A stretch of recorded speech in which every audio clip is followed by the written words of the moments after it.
ഇന്നത്തെ ഈ വിധി പകർപ്പിലൊരു കാര്യം ശ്രദ്ധിക്കണം നോക്കല്ലേ.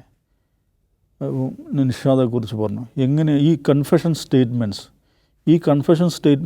3 കാര്യങ്ങളാണ്. പിന്നെ വിറ്റ്നസ്, ഈ സാക്ഷികളുടെ മൊഴികൾ അത് അവിശ്വസനീയമാണ്, തെളിവുകൾ അവിശ്വസനീയമാണ്. പിന്നെ ഈ കൺഫെഷൻസ് കൊടിയ പീഡനത്തിലൂടെയാണ് എക്സ്ട്രാക്ട് ചെയ്തെടുത്തിരിക്കുന്നത് എന്ന് വിധി പകർപ്പിൽ എഴുതി വച്ചിരിക്കുകയാണ്.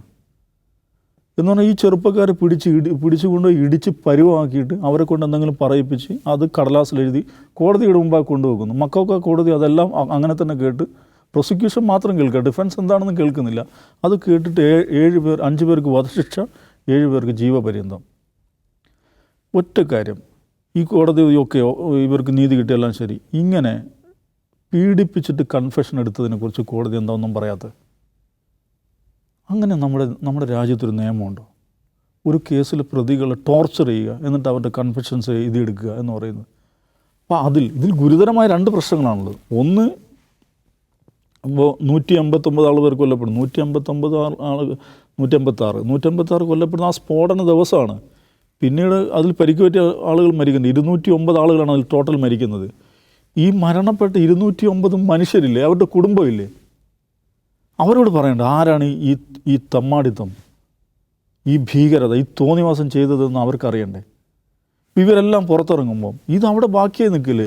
209 മനുഷ്യരെ, സാധാരണക്കാരായ മനുഷ്യർ, വൈകുന്നേരം ജോലി കഴിഞ്ഞ് മെട്രോ ട്രെയിനിൽ, സബർബൻ ട്രെയിനിൽ കയറി വീടണയാൻ പോകുന്ന മനുഷ്യരാണല്ലോ. അവരുടെ മേലേക്കാണ് ഈ പ്രഷർ കുക്കർ ബോംബിട്ടിട്ട് പൊട്ടിത്തെറിപ്പിച്ച് കൊല്ലുന്നത്. അപ്പോൾ ഈ കുടുംബങ്ങളോട് എന്ത് പറയും? ആരാണിത് ചെയ്തത്? ഇവരെല്ലാം എന്ന് കോടതി പറയുന്നു, എങ്കിൽ ആര് എന്ന ചോദ്യമില്ലേ? ഇതിനാണ് മറുപടി കിട്ടാത്തത്.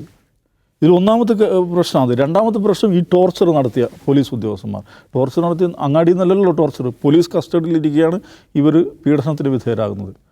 അപ്പോൾ ആ പോലീസ് ടോർച്ചറിന് വിധേയമാക്കിയിട്ടാണ് കൺഫെഷൻ എടുത്തത് എന്ന് കോടതി വിധിയിലുണ്ടായിരിക്കെ അതിൻ്റെ അർത്ഥം എന്താണ്? പോലീസ് ഉദ്യോഗസ്ഥർ ഇവരെ ടോർച്ചർ ചെയ്തു എന്നാണല്ലോ. അങ്ങനെയാണ് നിയമവിരുദ്ധ പ്രവർത്തനമാണല്ലോ. എന്തുകൊണ്ട് അവർക്കെതിരെ കേസെടുക്കുന്നില്ല? കോടതി അതേക്കുറിച്ചൊന്നും പറയുന്നില്ല.